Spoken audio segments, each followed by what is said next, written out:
it is widely believed that, and even taught, that you want to rotate up the back of the ball vertically. You'll see people, doing drills where they've got people rotating their hand like this, when it's very, very obvious to see that, first of all, if you watch the pros, you can see that absolutely that's not happening, number one. But number two, if we think about it from the laws of physics, it's impossible to stop the racket. If my racket is traveling that direction at 90 miles an hour or more, how in the world can I stop it and rotate straight up the back of the ball or vertically up the back of the ball? Clearly I cannot.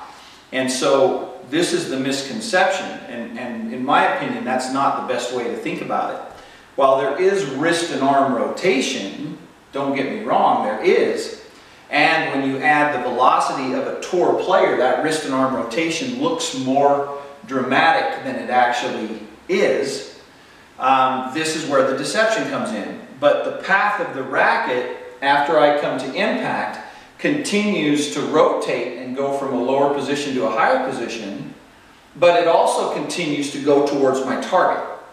Now, it doesn't go to the point that my arm is straight out, unless, Federer, Nadal, Verdasco, Dimitrov, there's a few players out there that hit with a straight arm. And when they make contact with the ball out here, their arm still is traveling out towards the target, like this.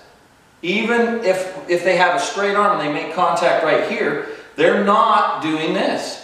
They're not just rotating their hand or turning their hand over at impact. There's not a pro in the world that actually does that. So what's actually happening is they're going from a lower position, and even if on a higher ball, if they come in like this, then they're coming in, they're going to square that racket face back up at impact, full extension, right?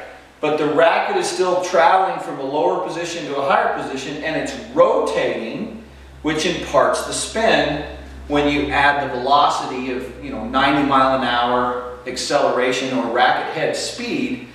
Then that wrist and arm rotation that you see looks much more prominent than it actually is, and much of the rotation and the wrap, this finish, happens after the ball is gone. So that's very deceiving as well, and it makes it look like that it happened at the ball. So if I can demonstrate it this way, if I take a full swing here, you're going to see that it looks like that, right? If I'm here, it lowers the position, and it looks like I'm doing this, and I am rotating my wrist and arm. There's absolutely no question that I'm coming into the ball from a lower position to a higher position, and I'm rotating like this. But it's not independent of my body, and it's definitely not a vertical swing.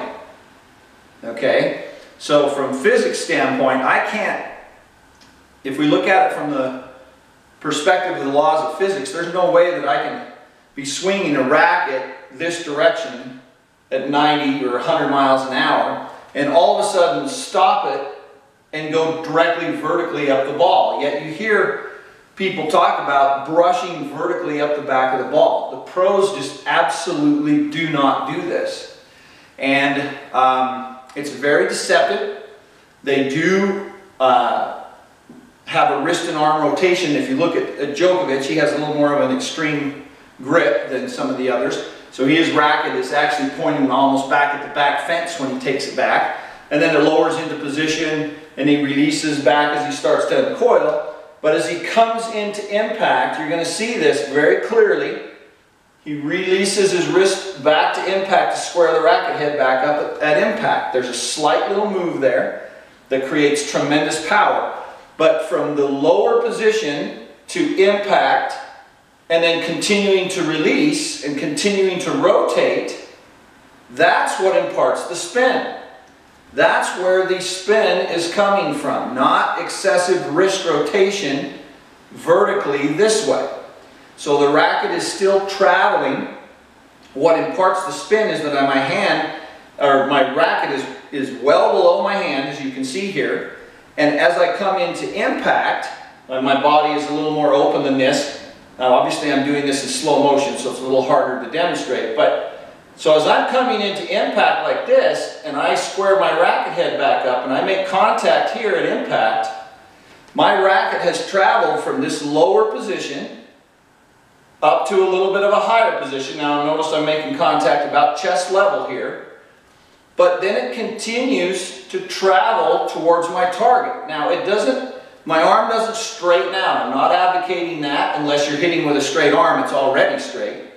If you're hitting with a bent arm and you make contact here, what I'm advocating is there is wrist and arm rotation, but it's after, much of it is after the ball, other than the fact that you're coming from below the level of the ball to impact and continuing to rotate. So this little move right there that you see every pro in the world doing is what imparts the spin. But it also, when you add the velocity of a tour player, 90 miles an hour, 100 mile an hour racket head speed, it also is a heavy ball because you're actually hitting out through the ball, but you're also rotating. So you're imparting the best of both worlds. You've got weight to your shot, but you've got plenty of topspin and plenty of margin for error to get it up over the net. As you see when the pros play, if they flatten the ball out a little bit, you know, their ball might clear the net 2 or 3 feet, but more often than not, it's 5 or 6 or above, right? But it's not a brushing motion up the back of the ball in a vertical motion. And again, from the laws of physics standpoint, you can see this. As I come in and I make contact from a lower position and rotate out through that ball, like this, you can see that the wrist and arm is rotating, there's no question about it. That's what imparts the spin. Now if you look at this in regular speed, you're gonna think and look, it's gonna look like I'm doing that, even though I'm not. So I just demonstrated to you what I'm actually doing. Now let's do it in regular speed here. So, boom. Okay, you see that? It lowers in position, releases back, and then boom, through. Okay, one again, boom. That looks like I'm doing this. It looks like I'm coming into the ball and rotating vertically. Well, first of all, I can't do that. Physics 101 says if there's something traveling in a particular direction, it is going to continue in that direction and until something stops it, right? So unless I'm hitting a wall, there's no way for me to stop that racket and go directly vertically up the back of the ball. So in my opinion, that's not the best way to think about this. What the best way is, in my opinion, is to think allowing my racket to come from a lower position into impact and continue for 8 or 10 inches out towards my target while it's rotating. There's no question it's wrist and arm rotation, but it's from this position to that position is the rotation. Now the ball is long gone. When I get to this position right here, the ball's gone. Long gone. And my racket continues to travel, not straight this way, but now it's rotating, and it rotates over and comes around and finishes on the left side of my body. Right? And we see that. But you've got to remember another thing. The other thing that we tend to forget is the racket, or the ball rather, is only on the strings for about 0.004 of a second. So this is what's so deceiving. They're literally hitting from a lower position up to impact out through, right? And even if they're hitting chest level, they're taking the racket up here, right? And they're coming in, they're still slightly below the level of the ball, but they come in and they make contact. But if you watch, after impact, the path of the racket is still traveling out towards the target. Now notice that my arm is not straightening out. My arm is still bent, right? But the path of my racket is still traveling out towards my target and rotating at the same time. So there's wrist and arm rotation, and this is what we see, and then finish. But it's not coming to the ball and vertically rotating or rotating up the back of the ball this way, as we so often hear and is so often taught. So again, can you hit the ball over the net by rotating that way? Of course you can, but there's just nothing on that ball. ball. And so what we want to advocate is, if you want a heavier forehand, if you want a more penetrating shot, you've got to get away from this concept of, and look at it from the front here, of the wrist rotating independent of my arm in this manner. While in reality, the wrist does rotate, but it's the wrist and arm rotation, and much of it is after impact. Now notice that I'm coming from a low position into impact and continuing out to a higher position and rotating at the same time. There's no question there's wrist and arm rotation, and there's no question these guys hit through the ball first, through, and then rotate. But the rotation, the big part of that happens after the ball is gone.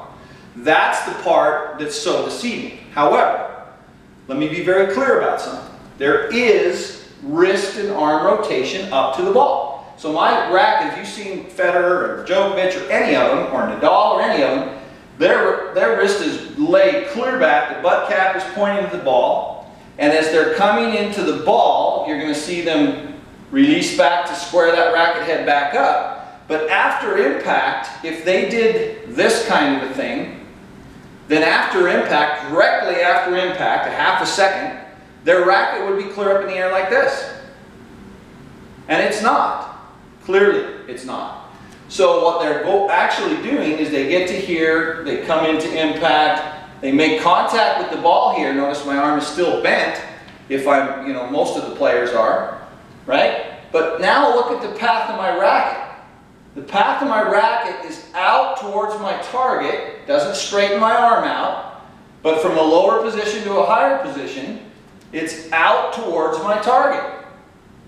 Out, not up, not vertical, but out. And then once the ball is gone, it continues to rotate over and finishes.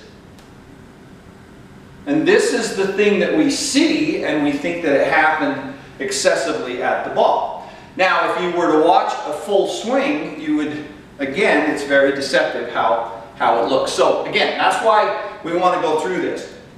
So the frames of reference are, first of all, there's no way in the world you can have your arm going 90 miles an hour this way and all of a sudden stop it and have it go straight up in the air. Laws of physics absolutely will not allow that to happen. So clearly that doesn't happen, and in my opinion, it's not the best way to think about it. What we want to think about is making sure that we get our racket way below the level of our hand here, or at least below, not this and not this, coming into the ball. It's got to be here. And if I come from that position, and I'm coming into impact here, and I come up to impact and make contact at about chest level, notice that I've traveled from there all the way to there. That in and of itself is going to impart a tremendous amount of spin when you add 90 to 100 mile an hour racket head speed, or tour level racket head speed to this stroke. Now when I get to impact and I make contact here, right, then my racket continues to travel out towards my target and starts to, but it's rotating.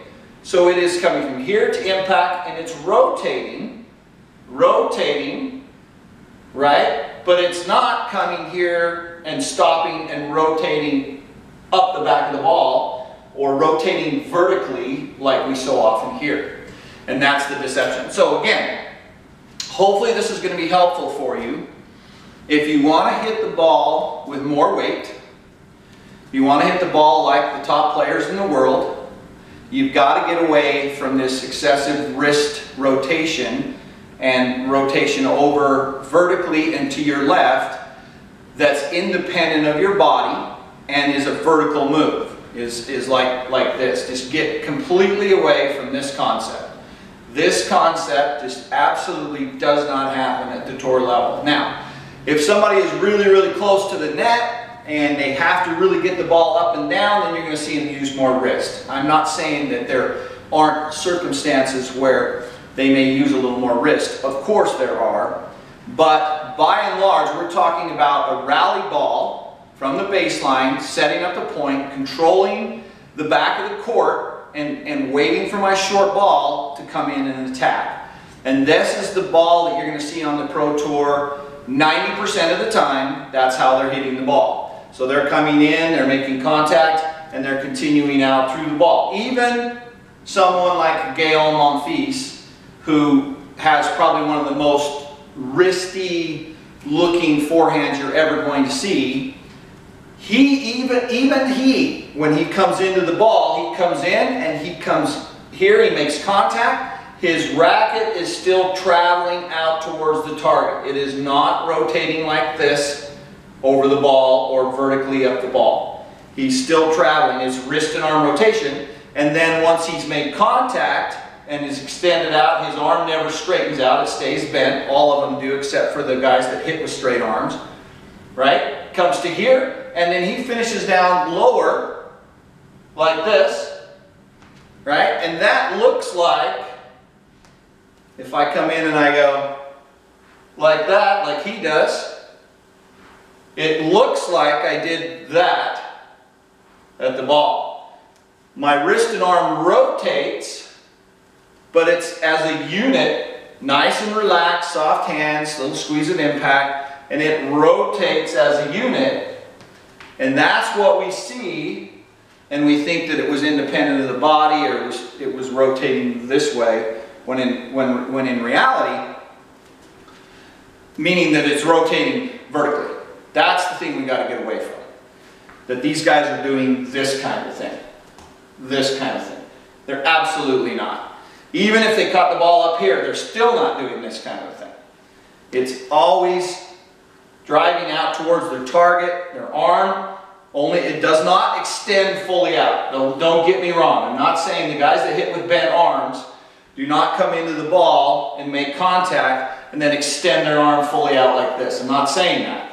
What I am saying is that they come in and they make contact here, and their racket is traveling from a lower position, rotate up to a higher position. So there is wrist and arm rotation. This move right here is absolutely happening with every tour player out there, on the men's side especially, right? And then after the ball is long gone, I'm still in this position, and now I continue out and then I rotate. Notice that my arm is not straightening out. I've still got a bent elbow, and then I'm rotating.